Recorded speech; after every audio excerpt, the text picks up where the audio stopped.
بسم اللہ الرحمن الرحیم۔ ناظرین گرامی، روایت میں آتا ہے کہ قطب الاقطاب حضرت شیخ عبد القادر جیلانی الحسنی والحسینی الجیلانی، حضرت غوث اعظم شیخ عبد القادر جیلانی رحمۃ اللہ علیہ جب نماز ادا کرتے تو بہت زار و قطار رویا کرتے، یعنی گریہ زاری کیا کرتے تھے۔ روتے روتے آپ کی ہچکی بن جایا کرتی تھی۔ جب آپ رحمت اللہ علیہ مسجد میں اپنے مریدین اور شاگردوں کے ساتھ باجماعت نماز پڑھتے، اللہ پاک کی محبت اور عشق میں اتنے ڈوب کر عبادت کرتے کہ ان کے شاگرد آپ کی رقت آمیزی کو دیکھ کر، یعنی رونے کے انداز کو دیکھتے اور کہتے اگر اصل نماز دیکھنی ہے تو غوث پاک کی نماز کو دیکھا جائے۔ تو ایک بار کا ذکر ہے کہ آپ رحمت اللہ علیہ عراق کی مسجد میں سے باجماعت نماز پڑھ کر باہر نکلے۔ آپ کے مریدین بھی آپ کے ساتھ تھے۔ آپ نے دیکھا کہ اسی محلے میں کچھ بچے اخروٹ کے ساتھ کھیل رہے ہیں۔ آپ بچوں سے بہت پیار کیا کرتے تھے، گویا کہ خود بچپن میں کبھی بچوں کی طرح کھیل کود نہیں کر سکے، لیکن بچوں کو دیکھ کر آپ مسکراتے تھے۔ آپ آگے بڑھنے لگے اور مریدین کی بڑی جماعت بھی آپ کے ساتھ تھی۔ ابھی آپ زیادہ دور نہیں گئے تھے کہ ان بچوں نے ایک دوسرے کے کان میں کچھ بولنا شروع کر دیا اور اشارے میں باتیں کرنے لگے کہ کیا خیال ہے کہ جو بابا جی سب سے نمایاں ہیں، نورانی چمکتے ہوئے چہرے والے ہیں، سب سے آگے چل رہے ہیں، ان کو بولا جائے جو فرمائش ہمیں کرنی ہے ان سے کر دیں، کیا یہ ہمیں ڈانٹیں گے تو نہیں؟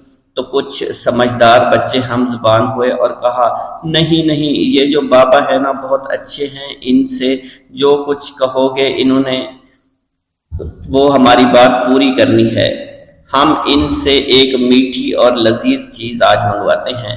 تو ان میں سے ایک بچہ جو سب سے بڑا تھا پاس آیا اور کہا بابا میری بات سنیں۔ آپ نے بہت پیار اور شفقت سے اس کے سر پر ہاتھ رکھا اور کہا بیٹا کہو۔ اس نے کہا کہ میرا دل کر رہا ہے کہ میں آپ سے کچھ مانگوں۔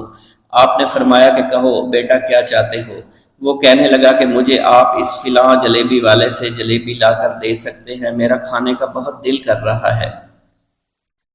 میں چلا جاتا لیکن بابا میری باری آنے والی ہے، جب تک میں جلیبی لے کر وہاں آؤں گا میری باری چلی جائے گی۔ آپ رحمت اللہ علیہ کے وہاں کے مشہور بزرگ بڑے سردار لوگ ہیں، آپ کے خادمین آپ کے نوکر بننے کے لیے جان کی بازی لگانے کو تیار رہتے ہیں۔ ادھر وہ بچے آپ کے رتبے کو بھی دیکھ رہے تھے اور یہ بھی دیکھ رہے تھے کہ آپ کون سی شخصیت ہے، لیکن پھر بھی اتنے سارے لوگوں کو چھوڑ کر آپ سے وہ بچہ کہتا ہے کہ بابا مجھے جلیبی لا کر دے دیں۔ بابا جی نے کہا کہ ٹھیک ہے میں لا کر دے دیتا ہوں۔ آپ کا ایک مرید آپ کے پاس آیا اور کہا حضرت آپ کیوں اس بات پر توجہ دے رہے ہیں؟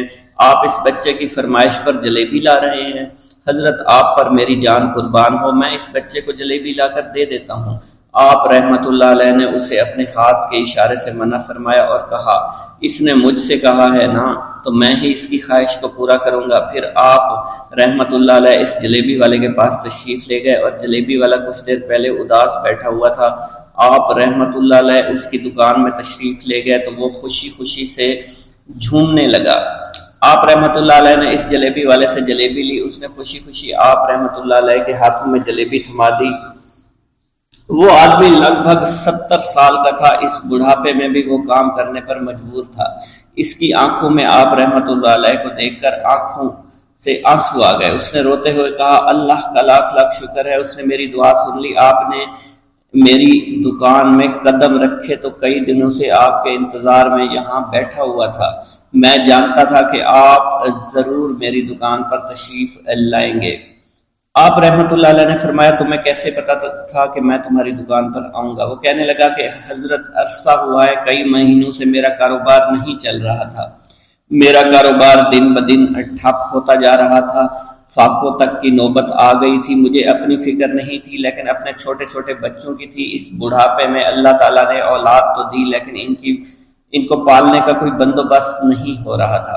میں نے اپنی اس پریشانی کا ذکر کسی سے کیا تو اس نے کہا کہ عراق کے ایک شہر میں چلے جاؤ، وہاں پر کوئی ایک فقیر ہے، اس سے دعا کراؤ، وہ جس کے لیے دعا کرتے ہیں اس کا کام بن جاتا ہے۔ میں اتنا پریشان تھا کہ اس آدمی کے کہنے پر اس فقیر سے ملنے چلا گیا۔ اس کی تلاش کر کے میں نے اس سے کہا تم میرے لیے دعا کرو تاکہ میرے کاروبار میں ترقی ہو جائے اور میرے رزق میں برکت ہو جائے۔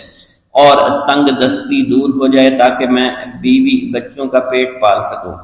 فقیر مجھے دیکھ کر کہنے لگا کہ تم پیران پیر غوث اعظم دستگیر رحمت اللہ علیہ کو نہیں جانتے؟ میں نے کہا میں نہیں جانتا۔ وہ کہنے لگا حیرت ہے کہ تمہیں یہ پتہ نہیں کہ تم ان کو جانتے ہی نہیں کہ ولیوں کے سردار ہیں۔ میں تو بہت چھوٹا سا فقیر ہوں، میری دعاؤں میں اتنا اثر نہیں کہ وہ غوث اعظم رحمت اللہ علیہ ہیں، جس کے لیے بھی دعا کریں اس کا بیڑا پار ہو جایا کرتا ہے، اور جب اس دور میں غوث پاک رحمت اللہ علیہ خود موجود ہے تو پھر ہمارا کیا مقام ہوگا ان کی دعا کے آگے؟ ہماری دعا کچھ بھی نہیں ہے۔ میں نے کہا اگر یہ بات ہے کہ آپ سے بڑا کوئی بزرگ ہے تو مجھے بتائیے کہ غوث پاک رحمت اللہ علیہ مجھے کہاں ملیں گے اور میں کہاں جاؤں ان سے ملنے کے لیے؟ وہ کہنے لگا کہ وہ جیلان میں ہیں، تم ادھر جاؤ، ہماری کیا جرت کہ آپ کے لیے دعا کریں۔ آپ رحمت اللہ علیہ جس کے لیے بھی دعا فرماتے ہیں اس کا بیڑا پار ہو جاتا ہے، اور اس کو کہیں بول جانے کی ضرورت نہیں ہوتی۔ حضور جب اس فقیر نے مجھے یہ بات کہی تو فوراً جیلان شریف میں آ گیا، اور یہاں پر میں نے آپ کی تلاش شروع کی۔ آج دیکھیے آپ خود بخود میری دکان پر تشریف لائے ہیں، اب دیکھیے کہ آپ کے آنے سے کیسا نور میری دکان میں آ گیا ہے۔ حضور میرے حق میں دعا فرما دیجئے، اللہ پاک میری زندگی کو آسانیاں عطا فرمائے، مجھے اپنی بیوی اور بچوں کی بہت فکر ہے۔ آپ رحمت اللہ علیہ نے فرمایا پریشان ہونے کی ضرورت نہیں، اللہ تعالیٰ سب معاملات ٹھیک فرما دے گا۔ یہ کہہ کر آپ تشریف لے گئے، اس بچے کے پاس آئے اور اس کے ہاتھ میں جلیبی تھما دی۔ ابھی وہاں سے جانے والے تھے، دوسرا بچہ آیا، اس نے کہا کہ بابا آپ نے اسے تو جلیبی لا کر دی ہے، مجھے بھی لا کر دیں۔ آپ نے اس سے بھی تسلی دی اور کہا میں تمہیں بھی جلیبی لا کر دے دیتا ہوں بیٹا۔ یہ دیکھ کر مریدین بہت غصہ ہونے لگے اور کہا کہ حضور ہم اس بچے کو جلیبی لا کر دے دیتے ہیں، آپ کیوں زحمت کرتے ہیں؟ لیکن آپ نے فرمایا نہیں، یہ بچے مجھ سے کہہ رہے ہیں نا، میں ان کا نہیں ٹال سکتا۔ حضور آپ بہت مصروف شخصیت ہے، کیوں ان چھوٹے بچوں کی باتیں سن رہے ہیں؟ آپ نے ہاتھ کے اشارے سے انہیں روکا اور فرمایا اللہ تعالیٰ نے ہمیں جس کام کے لیے چنا ہے بس وہ کام ہی ہم کر رہے ہیں، تم لوگ اللہ پاک کی حکمت کو نہیں سمجھ رہے۔ پھر آپ جتنی بار وہ بچے آپ کو بھیجتے رہے، آپ رحمت اللہ علیہ ان کے لیے جلیبیاں لاتے رہے، حتیٰ کہ آخری بچے کو بھی آپ نے جلیبی لا کر دے دی اور وہ مزے سے کھانے لگے۔ جلیبی کھانے کے بعد وہ آپ کو دعائیں کرنے لگے اور کہا آپ بہت اچھے انسان ہیں، جیسا کہ آپ کے بارے میں ہم نے سنا تھا آپ ویسے ہی ہیں، آپ اخلاق کے بہت عمدہ ہیں، آپ کی سخاوت کے بارے میں ہم نے جتنا سن رکھا تھا آپ اتنے ہی سخی ہیں، ہم آپ سے بہت خوش ہوئے۔ آپ رحمت اللہ علیہ مسکرائے، بچوں کی خوشی دیکھ کر آپ کو دلی اطمینان ملا۔ اب ایک اور نماز کا وقت ہو رہا تھا، آپ نے مریدین سے کہا کہ چلو نماز پڑھنے کے لیے مسجد میں چلتے ہیں۔ وہ سب مل کر مسجد میں چلے گئے اور اللہ کی عبادت میں مصروف ہو گئے۔ بھوک اللہ کے خزانوں میں سے ایک خزانہ ہے۔ حضرت شیخ ابو محمد فرماتے ہیں ایک روز میں حضور سیدنا غوث اعظم کی خدمت میں ایسی حالت میں حاضر ہوا کہ فاقہ سے تھا، اور میرے اہل و عیال بھی کئی دنوں سے بھوکے تھے۔ میں نے آپ کی خدمت میں سلام عرض کیا تو آپ نے میری دلی کیفیت کو بھانپتے ہوئے فرمایا اے جونی، بھوک اللہ تعالیٰ کے خزانوں میں سے ایک خزانہ ہے، اور اللہ عز و جل جس کو دوست رکھتا ہے اس کو فاقہ کی نعمت عطا فرما دیا کرتا ہے۔ حضرت شیخ زین الدین فرماتے ہیں ایک مرتبہ میں اور ایک میرا دوست حج کی ادائیگی کے بعد بغداد شریف آئے۔ بغداد شریف میں ہم کسی کو جانتے نہیں تھے اور ہمارے پاس صرف ایک قبضہ کمان تھی، جسے فروخت کر کے ہم نے کچھ چاول خریدے اور انہیں پکایا۔ ہم ان چاولوں سے سیر نہ ہو سکے اور نہ ہی ہمیں کوئی لطف محسوس ہوا۔ بعد ازاں ہم حضور سیدنا غوث اعظم کی محفل میں حاضر ہوئے تو آپ کچھ کلام فرما رہے تھے۔ ہمیں دیکھتے ہی آپ نے اپنا کلام قطع کر لیا اور فرمانے لگے حجاز مقدس سے کچھ مہمان آئے اور ان کے پاس قبضہ کمان کے سوا کچھ نہ تھا، جسے انہوں نے فروخت کر کے چاول خریدے اور انہیں پکا کر کھایا، لیکن نہ ہی وہ سیر ہوئے اور نہ ہی لطف اندوز۔ حضرت شیخ زین الدین ابو الحسن علی بن ابو طاہر ابراہیم انصاری فرماتے ہیں ہم نے جب حضور سیدنا غوث اعظم کا یہ کلام سنا تو ہم نہایت حیران ہوئے۔ محفل کے اختتام پر آپ نے دسترخوان بچھوایا۔ میں نے آہستگی سے اپنے دوست سے اس کی پسندیدہ چیز کے متعلق پوچھا تو اس نے کہا حلوہ کھانا چاہتا ہے، اور میرے دل میں اس وقت شہد کی خواہش پیدا ہوئی۔ ابھی یہ سب کچھ ہمارے دلوں میں ہی تھا کہ حضور سیدنا غوث اعظم نے اپنے خادمین کو حکم دیا جاؤ حلوہ شہد لے آؤ۔ خادمین نے حکم کی، تعمیل کی، اور حلوہ اور شہد ہمارے سامنے لا کر رکھ دیا۔ آپ کا اس طرح ہمارے دلوں کی بات پر مطلع ہونے سے ہم حیران رہ گئے۔ حضرت ابو حفص عمر بن صالح بغدادی ایک مرتبہ اپنی اونٹنی کو ہانکتے ہوئے حضور سیدنا غوث اعظم کی خدمت میں حاضر ہوئے۔ عرض کرنے لگے حضور میں حج کے لیے بیت اللہ شریف جانا چاہتا ہوں، مگر میری یہ اونٹنی میرا ساتھ دینے کے قابل نہیں ہے، اور فی الحال میرے پاس کوئی دوسری سواری بھی نہیں ہے۔ آپ نے اس اونٹنی کی پشت پر ہاتھ پھیرا۔ اس کے بعد حضرت ابو حفص عمر بن صالح بغدادی نے اس اونٹنی کو ایڑی لگائی تو وہ اونٹنی بیت اللہ شریف تک بھاگتی ہی چلی گئی اور کوئی دوسری سواری اس کے قریب نہیں پہنچ سکی۔ حضرت ابو حامد فرماتے ہیں میں ایک مرتبہ بغداد شریف میں حضور سیدنا غوث اعظم کی خدمت میں حاضر ہوا اور اپنا مصلی آپ کے نزدیک بچھا کر بیٹھ گیا۔ آپ نے مجھ سے فرمایا اے حامد تم عنقریب بادشاہوں کے دسترخوان پر بیٹھو گے۔ چنانچہ جب میں حران واپس پہنچا تو سلطان نور الدین زنگی نے مجھے اپنے پاس رہنے پر مجبور کر دیا اور مجھے اپنا مصاحب خاص مقرر کر دیا اور ناظم اوقاف مقرر فرمایا۔ حضرت شیخ ابو المظفر اسماعیل سے منقول ہے کہ ایک مرتبہ حضرت شیخ الہیتی بیمار ہو گئے۔ حضور سیدنا غوث اعظم ان کی عیادت کے لیے تشریف لائے۔ آپ نے ان کے نزدیک کھجور کے 2 درخت دیکھے جو 4 سال سے خشک تھے اور ان پر پھل نہیں آتا تھا۔ آپ نے ان درختوں کے نیچے بیٹھ کر وضو کیا اور 2 رکعت نماز ادا فرمائی۔ کچھ دن گزرنے کے بعد ان درختوں پر پھل لگ گئے اور وہ دوبارہ سے سرسبز و شاداب ہو گئے۔ جھولی کو میری بھر دو ورنہ کہے گی دنیا، ایسے سخی کا منگتا پھرتا ہے مارا مارا۔ مولانا عبد الرحمن جامی فرماتے ہیں حضور سیدنا غوث اعظم کا ایک مرید آپ کے ہمراہ مسجد کی جانب جا رہا تھا۔ جمعہ کا دن تھا۔ اس دن کسی بھی شخص نے آپ کو دیکھ کر نہ سلام کیا نہ ہی کچھ توجہ فرمائی۔ اس مرید کے دل میں خیال آیا کہ پہلے تو آپ جمعہ کی نماز کی ادائیگی کے لیے بڑی مشکل سے لوگوں کے ہجوم میں سے ہوتے ہوئے مسجد کی جانب تشریف لے جایا کرتے تھے، اور آج کوئی شخص بھی آپ کو سلام نہیں کر رہا ہے اور نہ آپ کے نزدیک آ رہا ہے۔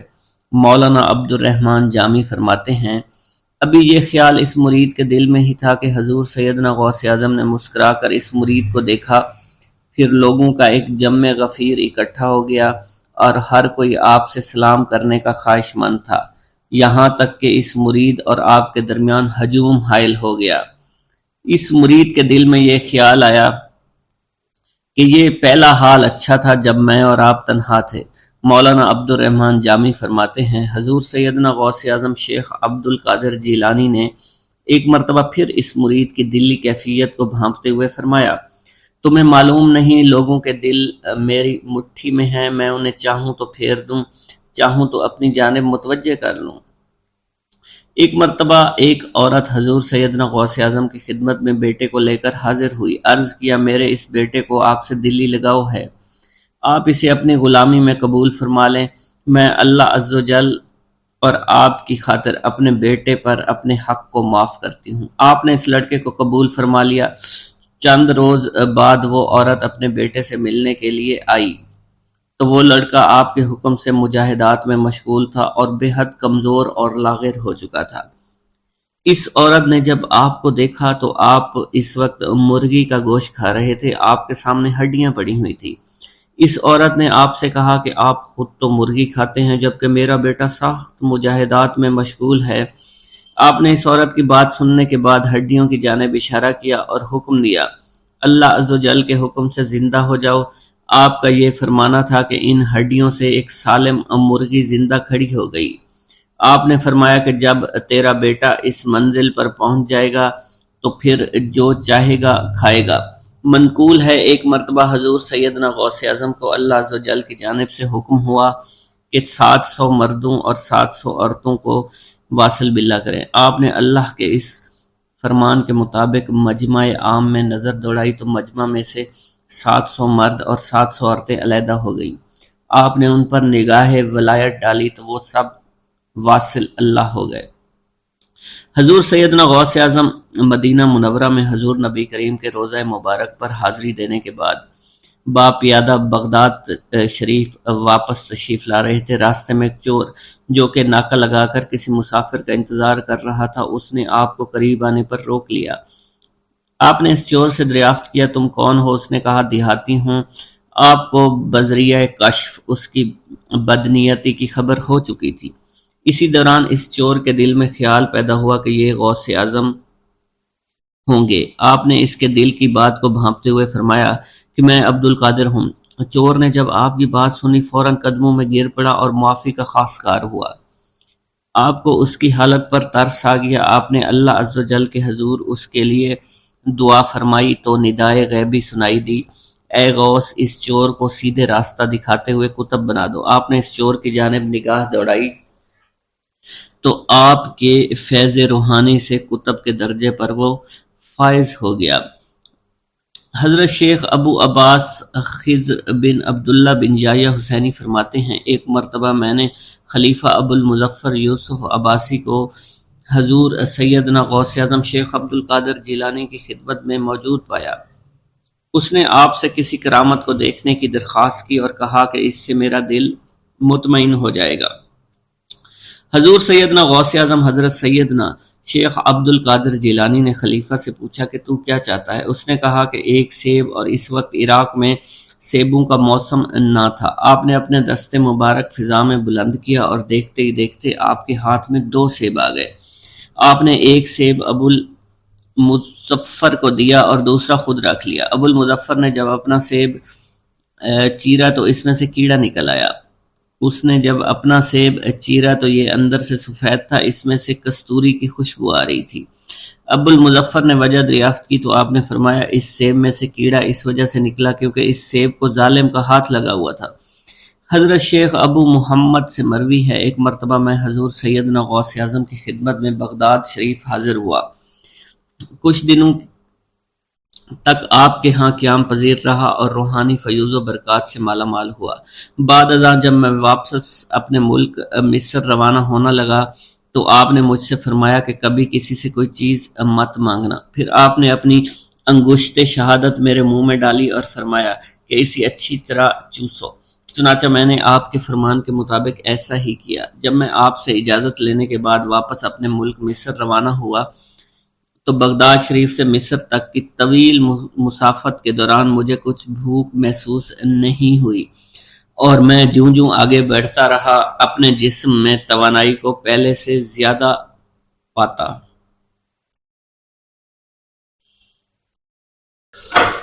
بسم اللہ الرحمن الرحیم۔ منقول ہے کہ حضور سیدنا غوث اعظم کے زمانہ میں ایک مقرب کی ولایت سلب کر لی گئی۔ سب چھوٹے بڑے اس کو حقارت کی نگاہ سے دیکھنے لگے۔ اس نے 360 اولیاء اللہ سے التجا کی کہ وہ اس کے حق میں دعا فرمائیں، لیکن اس کا نام لوح محفوظ پر اشتیاق کی فہرست میں لکھ دیا گیا۔ ان اولیاء اللہ نے اس کو بتایا کہ تم کامیاب نہیں ہوں گے۔ اس کے چہرے کا رنگ سیاہ پڑ گیا۔ اس شخص نے حضور سیدنا غوث اعظم شیخ عبد القادر جیلانی کی خدمت میں حاضر ہو کر دعا کی درخواست کی۔ آپ نے فرمایا تم اللہ عز و جل کی بارگاہ میں مردود ہو گئے ہو، مگر میں تمہیں اللہ کے اذن میں مقبول بنا سکتا ہوں۔ پھر حضور سیدنا غوث اعظم نے اس کے لیے بارگاہ الہی میں دعا فرمائی تو غیب سے ندا آئی، کیا تمہیں معلوم ہے کہ تم سے پہلے بھی 360 اولیاء اللہ اس کے لیے سفارش کر چکے ہیں، لیکن اس کا نام لوح محفوظ پر اشتیاق کی فہرست میں لکھا جا چکا ہے۔ یا الہی تو مردود کو مقبول، مقبول کو مردود بنانے پر قادر ہے۔ اگر تیری منشا یہی ہے تو نے اس کو مقبول بنانے کے لیے مجھ سے دعا کیوں کروائی؟ غیبی ندا آئی، اے عبد القادر، اسے میں نے تمہارے سپرد کیا، تم اسے جو چاہے بنا دو۔ چنانچہ آپ کی دعا سے وہ پھر سے بارگاہ الہی میں مقبول ہو گیا۔ حضرت شیخ ابو صالح سے منقول ہے، حضرت شیخ ابو مدین مغربی نے مجھے حضور سیدنا غوث اعظم شیخ عبد القادر جیلانی کی خدمت میں بغداد فقر کی تعلیم کے لیے بھیجا۔ آپ نے مجھے 20 دن تک اپنے خلوت خانہ کے دروازہ پر بٹھائے رکھا اور 20 روز گزرنے کے بعد مجھے قبلہ رو ہونے کا حکم دیا گیا۔ جب میں قبلہ رو ہو گیا، آپ نے فرمایا اے ابو صالح اس طرف دیکھو۔ چنانچہ میں نے اس جانب دیکھا تو آپ نے فرمایا کیا دیکھ رہے ہو؟ میں نے عرض کیا بیت اللہ شریف میری نگاہوں کے سامنے ہے۔ آپ نے مجھے حکم دیا کہ اب مغرب کی سمت دیکھو۔ میں نے اپنا چہرہ مغرب کی جانب کیا تو آپ نے فرمایا کہ اب کیا دیکھ رہے ہو؟ میں نے عرض کیا کہ میں اپنے مرشد پاک حضرت ابو مدین کو دیکھ رہا ہوں۔ ایک مرتبہ سنان نامی عیسائی پادری نے حضور سیدنا غوث اعظم کی محفل میں حاضر ہو کر سلام عرض کیا۔ حاضرین کھڑے ہو کر بیان دیا کہ میں یمن کا رہنے والا ہوں۔ میں نے ارادہ کیا کہ میں اسلام قبول کروں گا۔ اسی دوران میرے دل میں خیال پیدا ہوا میں اس دور کی سب سے بہترین شخصیت کے دست مبارک پر کلمہ پڑھوں۔ اسی سوچ کے دوران مجھے نیند آ گئی۔ خواب میں مجھے حضور سیدنا عیسیٰ کی زیارت نصیب ہوئی۔ آپ علیہ السلام نے مجھ سے ارشاد فرمایا بغداد چلے جاؤ، شیخ عبد القادر کے دست حق پر اسلام قبول کرو، کیونکہ اس وقت وہ روئے زمین پر تمام لوگوں میں افضل اور اعلیٰ ہیں۔ حضرت شیخ عمر الحکیمانی سے منقول ہے، ایک مرتبہ حضور سیدنا غوث اعظم کی خدمت میں 13 لوگ دائرہ اسلام میں داخل ہونے کے لیے حاضر ہوئے۔ ان لوگوں نے بیان کیا کہ ہم عرب کے عیسائی ہیں اور ہم نے کلمہ پڑھنے کا ارادہ کر لیا ہے۔ ابھی یہ سوچ ہی رہے تھے کہ کس مرد کامل کے دست حق پر کلمہ پڑھیں گے۔ ہمیں ہاتف غیب سے آواز سنائی دی کہ بغداد جا کر شیخ عبد القادر جیلانی کے دست مبارک پر کلمہ پڑھو۔ حضرت شیخ زین الدین ابو الحسن علی بن ابی طاہر سے مروی ہے، فرماتے ہیں میں نے حضور سیدنا غوث اعظم سے علم حاصل کیا۔ اللہ عز و جل نے مجھے 1 سال میں اتنا علم دیا کہ دوسروں کو وہ علم 20 سال میں بھی نصیب نہ ہوا ہوگا۔ میں نے آپ سے مصر جانے کی اجازت طلب کی۔ آپ نے فرمایا تو دمشق پہنچ کر غازیوں کو مصر میں داخل ہونے کے لیے تیار پائے گا تاکہ اس پر قبضہ ہو جائے، مگر ان سے کہنا کہ وہ ہرگز کامیاب نہ ہوں گے، ہاں دوسری مرتبہ وہ کامیاب ہو جائیں گے۔ حضرت شیخ زین الدین فرماتے ہیں جب میں دمشق پہنچا میں نے وہی حال پایا جو آپ نے بیان فرمایا تھا۔ میں نے ان سے کہا تو وہیں نہ رکے۔ جب میں مصر پہنچا تو میں نے خلیفہ کو ان کو مقابلے کے لیے تیار پایا۔ میں نے خلیفہ سے کہا گھبراؤ نہیں، کامیاب ہو جاؤ گے۔ وہ فرماتے ہیں خلیفہ نے مجھے اپنا ندیم خاص مقرر فرمایا اور اپنے ہر راز سے مجھے واقفیت دے دی۔ پھر دوسری مرتبہ غازی آئے، انہوں نے مصر پر قبضہ کر لیا۔ مجھے حضور سیدنا غوث کے قول کے مطابق ہر ایک سے 1.5 لاکھ دینار ملے۔ مجھے مصر میں ہر خاص و عام میں مقبولیت حاصل ہوئی اور بے شمار لوگ میرے واعظ سے مستفید ہونے لگے۔ حضرت شیخ ابو الخیر سے منقول ہے، فرماتے ہیں میں شیخ ابو محمد حسن، شیخ ابو قاسم، شیخ ابو حفظ کی خدمت میں حاضر ہوئے۔ آپ نے فرمایا تم سب اپنی اپنی حاجات بیان کرو، میں انشاءاللہ تمہاری حاجات پوری کروں گا۔ شیخ ابو سعید نے کہا کہ میں ترک دنیا اختیار کرنا چاہتا ہوں۔ شیخ ابن قائد وانی نے کہا کہ مجھے مجاہدے کی قوت عطا کر دیجئے۔ شیخ بزاز نے کہا خوف الہی چاہتا ہوں۔ شیخ فارسی نے کہا اللہ کے ساتھ میرا ایک حال ہے جسے میں کھو بیٹھا ہوں، چاہتا ہوں میرا وہ حال لوٹ آئے۔ شیخ جمیل نے کہا میں حفظ کرنا چاہتا ہوں۔ شیخ عمر نے کہا میں علم کی زیادتی چاہتا ہوں۔ شیخ خلیل نے کہا میں چاہتا ہوں مجھے موت نہ آئے، یہاں تک کہ مجھے مقام قطبیت پر فائز کیا جائے۔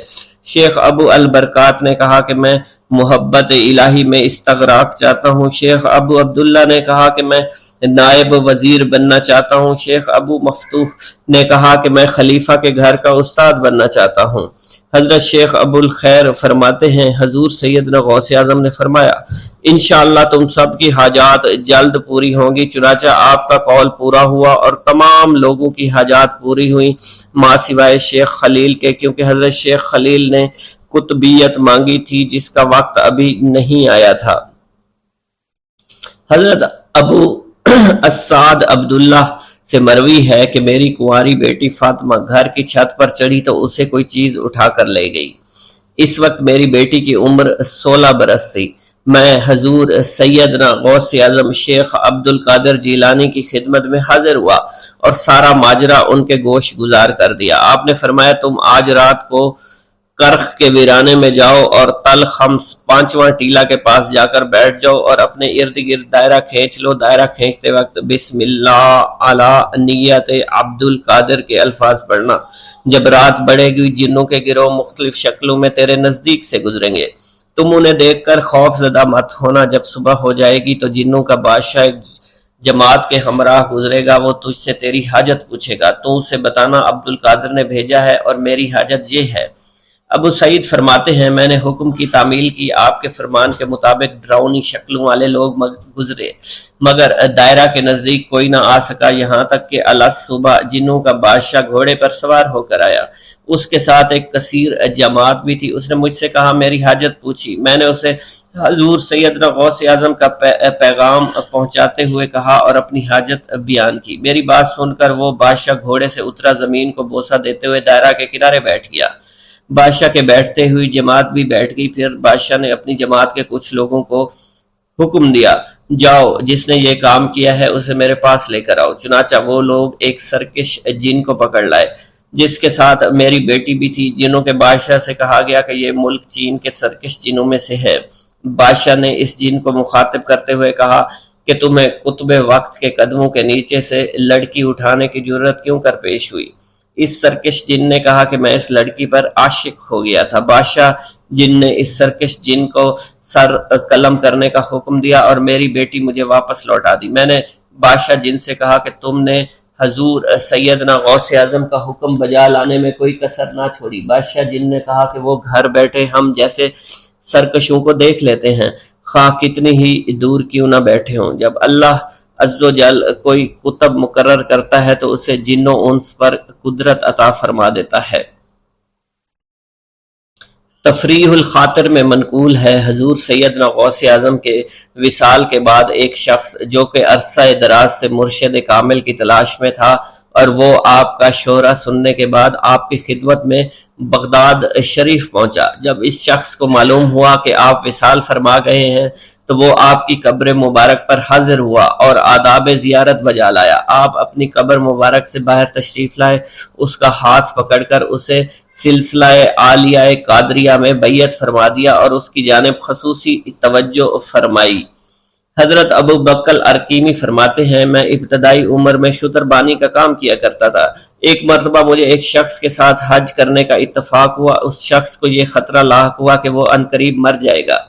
اس نے مجھے ایک چادر اور 10 دینار دیے اور فرمایا یہ میری امانت، تم بغداد شریف واپس جا کر حضور سیدنا غوث اعظم شیخ عبد القادر جیلانی رحمۃ اللہ علیہ کی خدمت میں پیش کر دینا۔ حضرت ابو بکر الکیمی فرماتے ہیں کہ میں اس وصیت کے کچھ دنوں بعد اس شخص کا انتقال ہو گیا۔ میں جب بغداد شریف تشریف لایا تو لالچ میں پھنس گیا۔ میرے دل میں خیال آیا ان چیزوں کے متعلق کسی کو کچھ علم نہیں ہے، چنانچہ میں نے وہ چادر اور 10 دینار اپنے پاس رکھ لیے۔ ایک دن میں بازار سے گزر رہا تھا، میری ملاقات حضور سیدنا غوث اعظم سے ہوئی۔ میں نے آپ کو سلام کیا، آپ نے میرا ہاتھ پکڑ کر فرمایا تم نے 10 دیناروں کے لیے بھی اللہ کا خوف نہیں کیا، میری امانت اپنے پاس رکھ لی اور میرے پاس اپنی آمد و رفت بھی ختم کر لی۔ حضرت ابو بکر ارکیمی فرماتے ہیں کہ حضور سیدنا غوث اعظم کی بات سن کر مجھ پر غشی طاری ہو گئی اور جب مجھے ہوش آیا میں نے وہ چادر اور 10 دینار لا کر آپ کی خدمت میں پیش کیے اور معافی کا خواستگار ہوا۔ واللہ عالم۔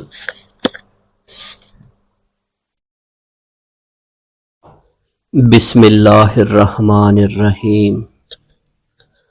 حضور سیدنا غوث اعظم کی پرورش نہایت ہی بابرکت ماحول میں ہوئی۔ آپ نے ابتدا میں گوشہ نشینی اختیار کی اور خود کو دنیاوی غلاظتوں سے پاک رکھا۔ آپ نے 51 برس کی عمر میں شادی کی۔ جب آپ سے اس کے بارے میں دریافت کیا گیا تو آپ نے فرمایا جب مجھے حضور نبی کریم صلی اللہ علیہ وسلم نے نکاح کی اجازت دی تو میں نے نکاح کر لیا۔ حضور سیدنا غوث اعظم رحمۃ اللہ علیہ نے اپنی ذات کو اللہ عز و جل کی خوشنودی کے لیے وقف کر رکھا تھا۔ آپ کی راتیں جاگ کر گزرتی تھی اور ساری رات آپ مراقبہ اور مشاہدہ میں گم رہتے تھے۔ آپ کی عادت مبارکہ تھی کہ آپ سجدہ کو دراز کرتے تھے اور بیٹھ کر مراقبہ فرماتے تھے۔ اسی دوران آپ کا جسم مبارک نورانی شعاؤں کے زیر اثر ہوتا تھا اور کئی مرتبہ آپ ان نورانی شعاؤں میں غائب ہو جایا کرتے تھے۔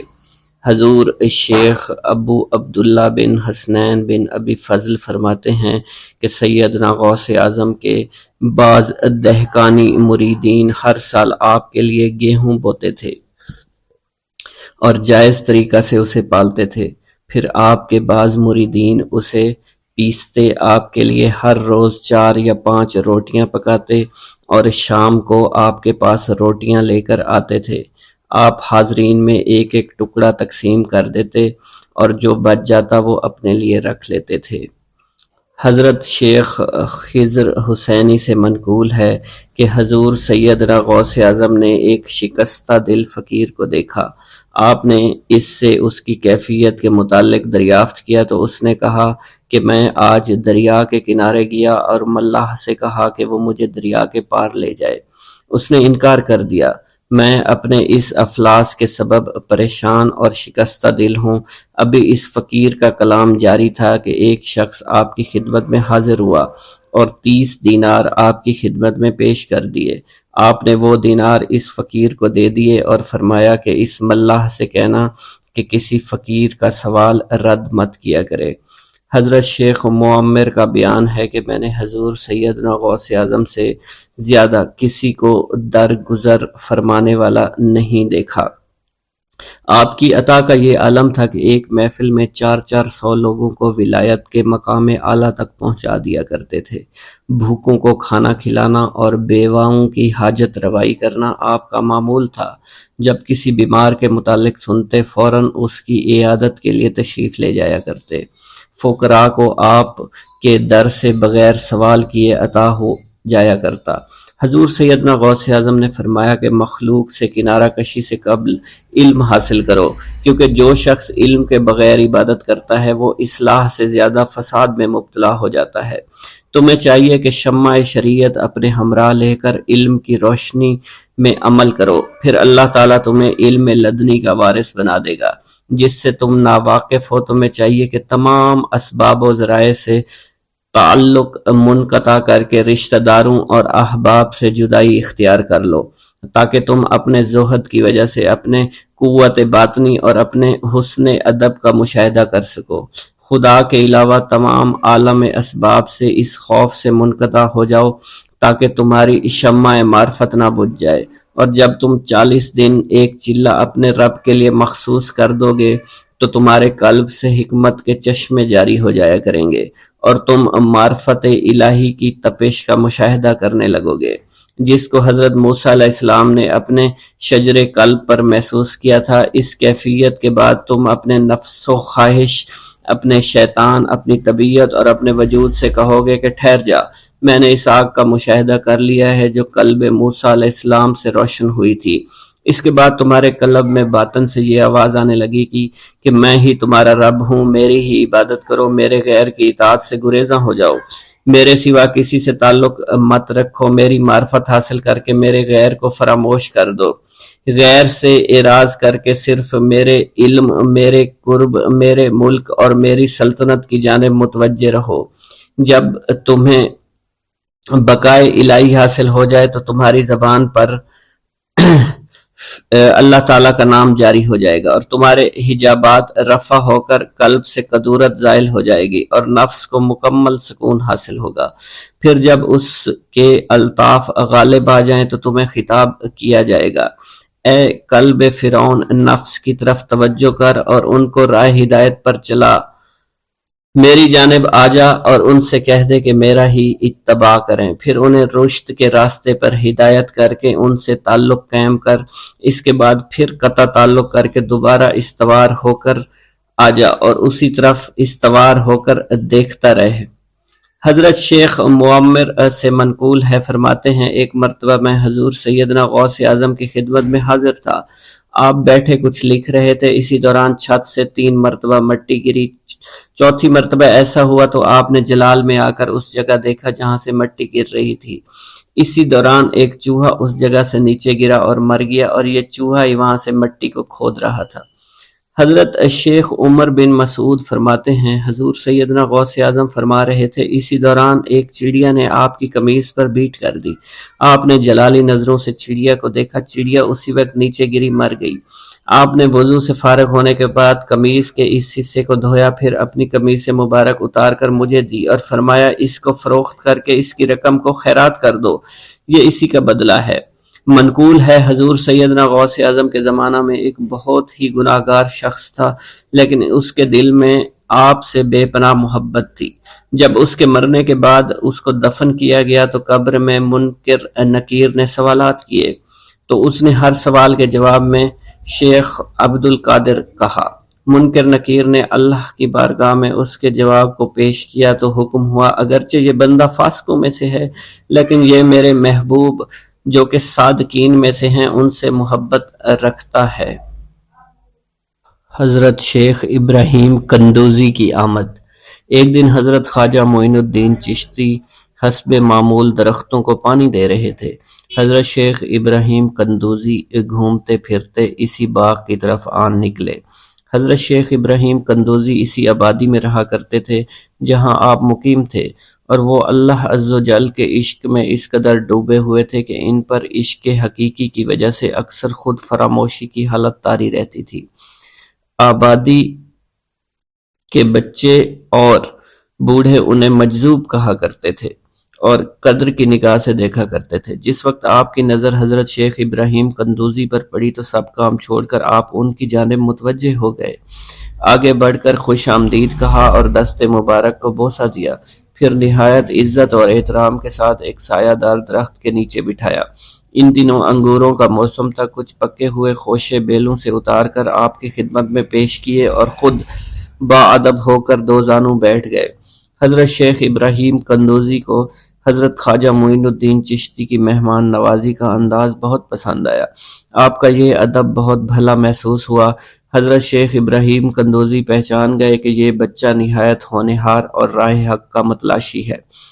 حضرت شیخ ابراہیم قندوزی نے اپنی جیب سے ایک کھلی کا ٹکڑا نکالا، دندان مبارک سے چبا کر خواجہ معین الدین چشتی کے دہنے مبارک میں ڈال دیا۔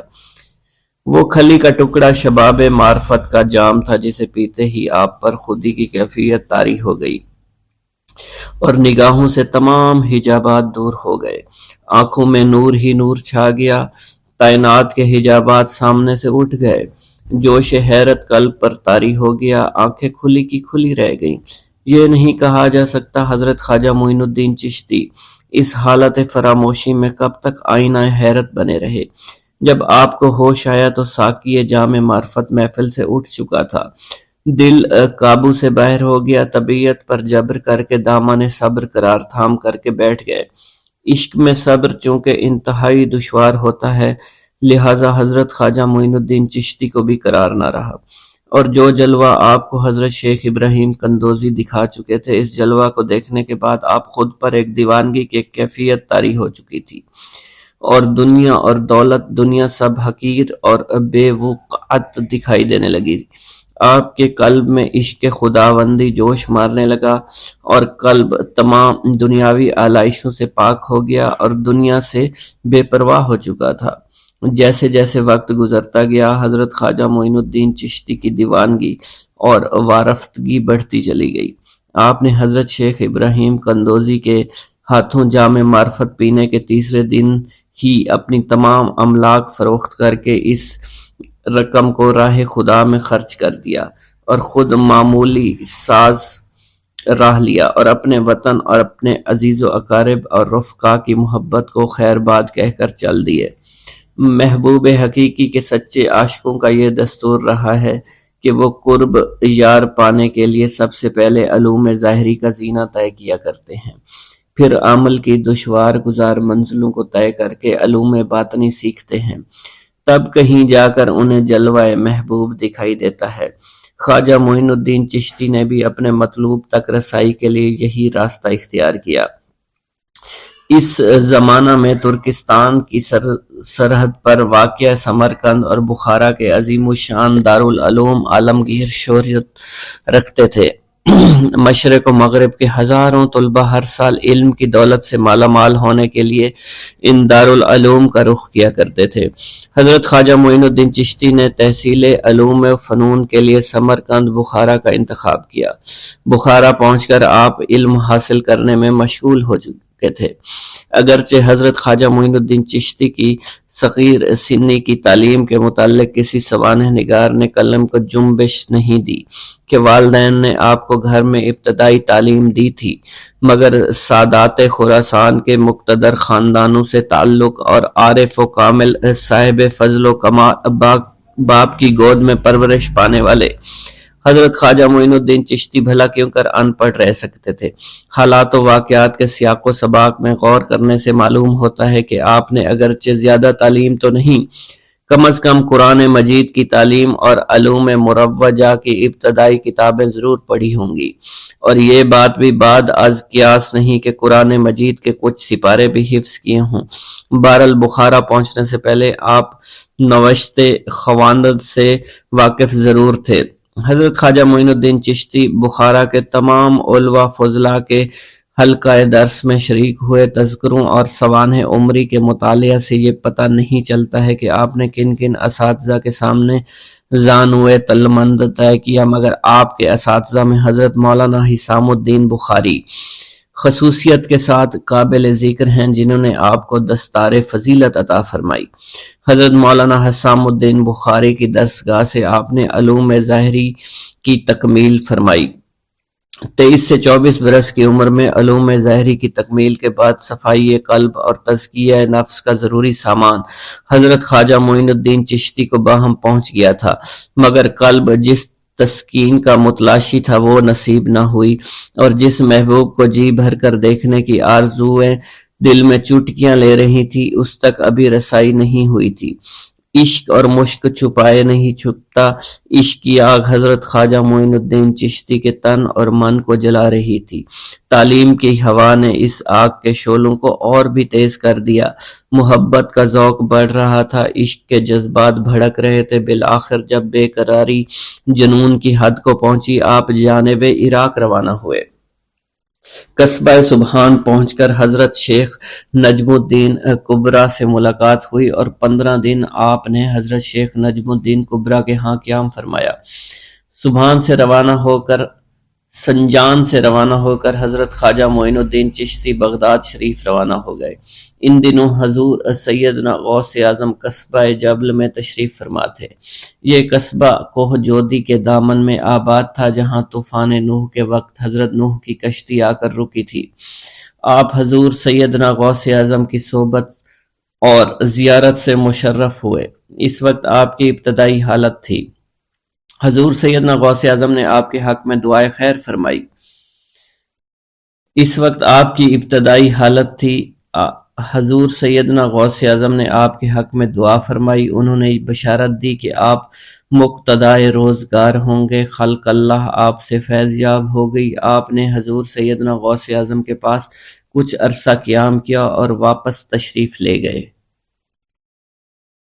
کہ والد بزرگوار اپنے وعظ کے دوران الحمدللہ رب العالمین کہہ کر خاموش ہو جاتے اور دوبارہ کہہ کر سکوت فرماتے تھے، اور تیسری مرتبہ کہنے کے بعد کچھ دیر توقف فرماتے، اور آپ کی محفل میں تمام اولیاء حاضر و ناظر اور خاموش ہو جایا کرتے تھے۔ پھر آپ کی محفل میں اولیاء ملائکہ ایک کثیر تعداد میں آ جاتے جو محفل کے بعد نظر نہیں آیا کرتے تھے۔ آپ اپنے خطاب کو یوں شروع فرماتے: تمام تعریفیں اللہ کے لیے ہیں، اس کی مخلوق کی تعداد اس کے عرش کے وزن کے مطابق، اور بے حد تعریفیں جس سے اس کی ذات راضی ہو جائے، اس کے کلمات کی روشنی کے مطابق، اس کے علم کے مطابق، اس کی مرضی اور منشا کے مطابق، اور اس کی مخلوق کے مطابق جسے اس نے پیدا کیا۔ وہی عالم الغیب ہے، رحمان و رحیم ہے۔ میں گواہی دیتا ہوں اس کے سوا کوئی عبادت کے لائق ہی نہیں ہے، اور تمام کائنات اس کی تخلیق ہیں۔ تمام تعریفیں اسی کے لیے ہیں، وہ زندہ ہے، ہمیشہ زندہ رہے گا۔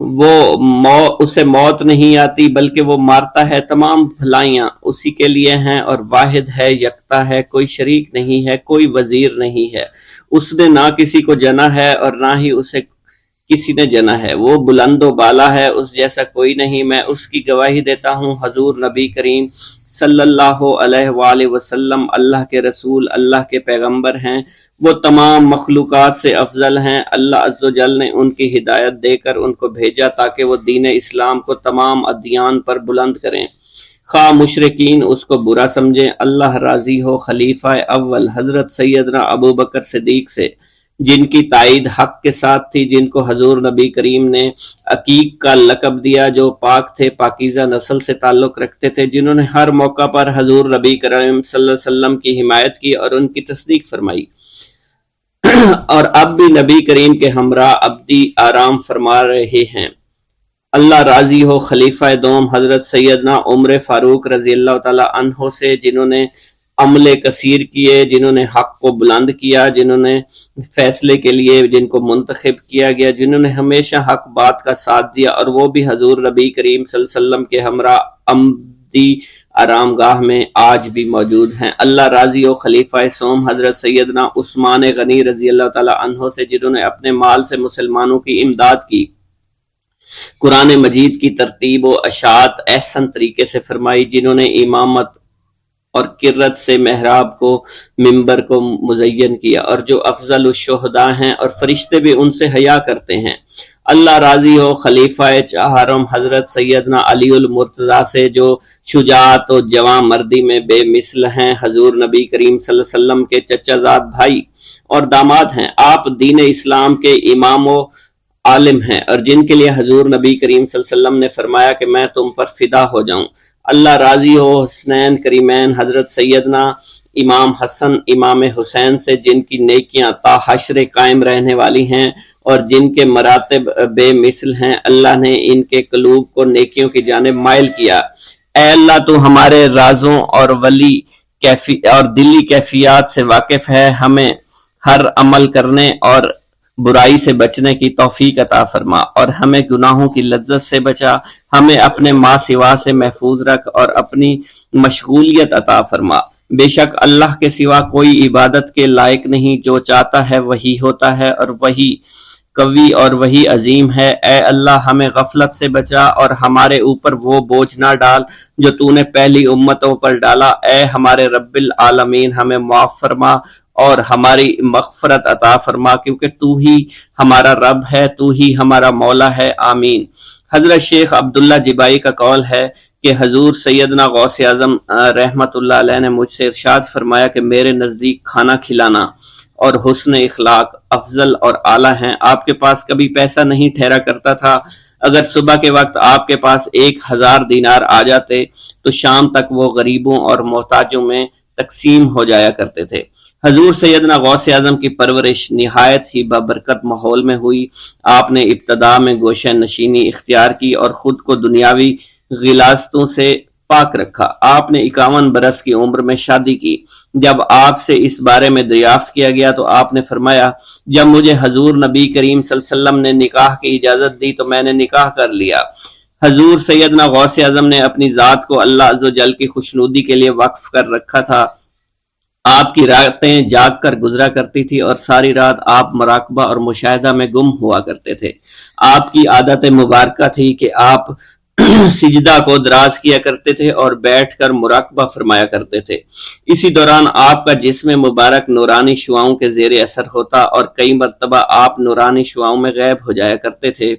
حضرت شیخ ابو عبداللہ بن حسنین بن ابی الفضل فرماتے ہیں کہ حضور سیدنا غوث اعظم کے بعض دہقانی مریدین ہر سال آپ کے لیے گیہوں بوتے تھے اور جائز طریقہ سے اسے پالتے تھے۔ پھر آپ کے بعض مریدین اسے پیستے اور آپ کے لیے ہر روز 4-5 روٹیاں پکاتے اور شام کو آپ کے پاس روٹیاں لے کر آیا کرتے تھے۔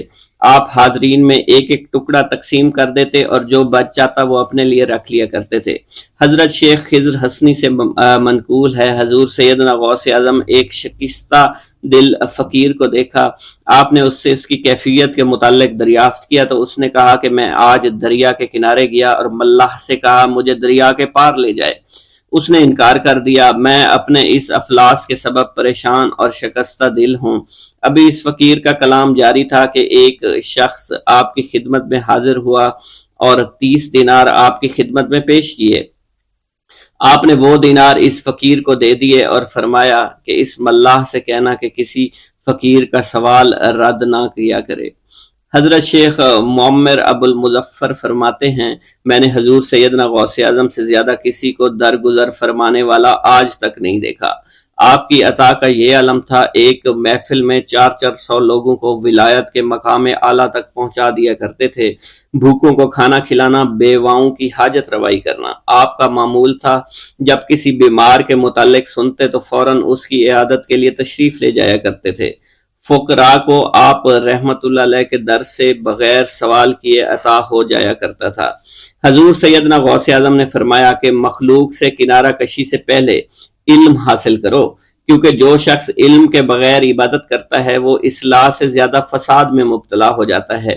تمہیں چاہیے کہ شمع شریعت اپنے ہمراہ لے کر علم کی روشنی میں علم عمل کرو، پھر اللہ تعالیٰ تمہیں علم لدنی کا وارث بنا دے گا جس سے تم ناواقف ہو۔ تمہیں چاہیے کہ تمام اسباب و ذرائع سے تعلق منقطع کر کے رشتہ داروں اور احباب سے جدائی اختیار کرو، تاکہ تم اپنے زہد کی وجہ سے اپنی قوت باطنی اور اپنے حسن ادب کا مشاہدہ کر سکو۔ خدا کے علاوہ تمام عالم و اسباب سے اس خوف سے منقطع ہو جاؤ تاکہ تمہاری شمع معرفت نہ بجھ جائے، اور جب تم 40 دن اپنے رب کے لیے مخصوص کر دو گے تو تمہارے قلب سے حکمت کے چشمے جاری ہو جائیں گے اور تم معرفت الہی کی تپش کا مشاہدہ کرنے لگے گے، جس کو حضرت موسیٰ علیہ السلام نے اپنے شجر قلب پر محسوس کیا تھا۔ اس کیفیت کے بعد تم اپنے نفس و خواہش، اپنے شیطان سے، اپنی طبیعت اور اپنے وجود سے کہو گے کہ ٹھہر جا، میں نے اس آگ کا مشاہدہ کر لیا ہے جو قلب موسیٰ علیہ السلام پر روشن ہوئی تھی۔ اس کے بعد تمہارے قلب میں باطن سے یہ آواز آنے لگے گی کہ میں ہی تمہارا رب ہوں، میری ہی عبادت کرو، میرے غیر کی اطاعت سے گریزاں ہو جاؤ، میرے سوا کسی سے تعلق مت رکھو، میری معرفت حاصل کر کے میرے غیر کو فراموش کرو، غیر سے اعراض کر کے میرے علم، میرے قرب، میرے ملک اور میری سلطنت کی جانب متوجہ رہو۔ جب تمہیں بقا الہی حاصل ہو جائے تو تمہاری زبان پر اندہ جاری ہو جائے گا اور تمام حجابات رفع ہو کر قلب سے کدورت زائل ہو جائے گی اور نفس کو مکمل سکون حاصل ہو جائے گا۔ پھر جب اس کے الطاف غالب ہو جائیں گے تو تمہیں خطاب کیا جائے گا، اے قلب، فرعون نفس کی طرف توجہ کر اور اس کو راہ ہدایت پر چلاتا ہوا میری جانب آ لے اور اس سے کہہ دے کہ میرا ہی اتباع کریں، پھر انہیں رشد کے راستے پر ہدایت کر کے اس سے تعلق قائم کر اور اس کے بعد پھر قطع تعلق کر کے دوبارہ استوار کر لے اور اسی طرح سے کرتا رہے۔ حضرت شیخ معمر سے منقول ہے، فرماتے ہیں ایک مرتبہ میں حضور سیدنا غوث اعظم شیخ عبد القادر جیلانی رحمت اللہ علیہ کی خدمت میں حاضر تھا۔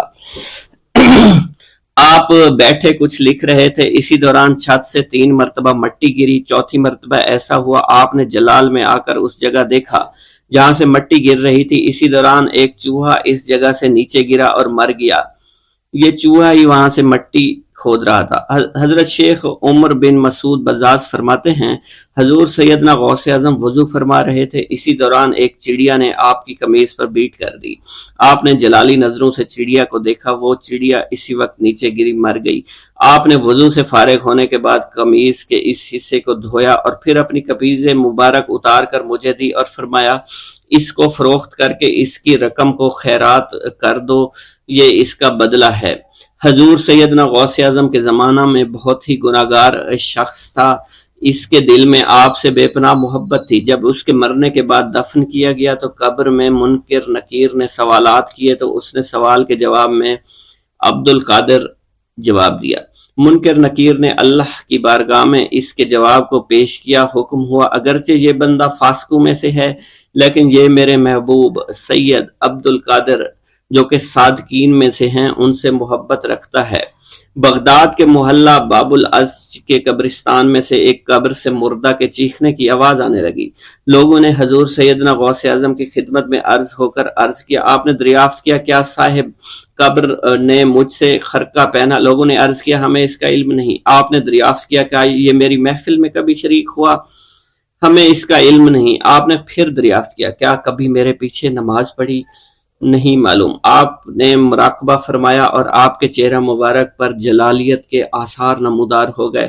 بعد ازاں آپ نے چہرہ مبارک پر وقار ظاہر ہوا اور آپ نے فرمایا کہ اس شخص نے میری زیارت کی، مجھ سے حسن ظن رکھا، اسی وجہ سے اللہ نے اس پر رحم فرما دیا ہے۔ چنانچہ اس کے بعد کبھی قبر سے آواز نہیں آئی۔ منقول ہے حضرت شیخ ابو الحسن علی بن وہب ازجی بیمار ہو گئے۔ حضور سیدنا غوث اعظم عیادت کے لیے تشریف لائے تو آپ نے وہاں ایک قمری اور ایک کبوتری کو دیکھا۔ حضرت شیخ ابو الحسن نے آپ سے عرض کی کہ یہ کبوتری 6 ماہ سے انڈے نہیں دے رہی اور قمری 9 مہینے سے بول نہیں رہی۔ آپ نے کبوتری سے فرمایا تو اپنے مالک کو فائدہ پہنچا اور قمری سے فرمایا تو اپنے خالق کی تسبیح کر۔ چنانچہ قمری نے اسی وقت کوکو کرنا شروع کر دیا، یہاں تک کہ بغداد کے لوگ اس کی آواز سننے کے لیے جوق در جوق جمع ہونا شروع ہو گئے، اور کبوتری نے بھی انڈے دے دیے اور ان سے بچے نکلے۔